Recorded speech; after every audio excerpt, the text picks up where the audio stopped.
আর 5 জন বাঙালির মতো আমিও জন্মসূত্রে পেয়েছি আমার ধর্ম। ছোটবেলা থেকে পাড়ায় খোল করতাল সহযোগে কীর্তন দেখেছি, আনন্দে হেঁটেছি ওদের সাথে। মন্দিরে কালী পুজো দেখেছি, অঞ্জলি দিয়েছি, গাজনে সন্ন্যাস নেওয়া দেখেছি। বাবা তারকনাথ ধামে সুসজ্জিত বাঁক নিয়ে যেতে দেখেছি, বাড়ির দুর্গাপুজো দেখেছি, অঞ্জলি দিয়েছি, ভোগ খেয়েছি। বারোয়ারি দুর্গাপুজোয় প্যান্ডেলে লাইটিং দেখেছি বন্ধুদের সাথে।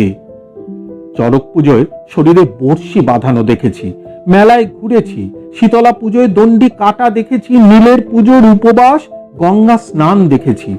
শনি পুজোয় চাঁদা তুলে পুজো করেছি, সিন্নি মাখা খেয়েছি, ঝুলন যাত্রায় শ্রীকৃষ্ণের দোলনা বানিয়েছি, রথযাত্রায় জগন্নাথ দেবের রথের দড়ি টেনেছি, সরস্বতী পুজোয় রাত জেগে প্যান্ডেল বানিয়েছি, অঞ্জলি দিয়েছি, লক্ষ্মী পুজোয় অঞ্জলি দিয়ে নাড়ু খেয়েছি।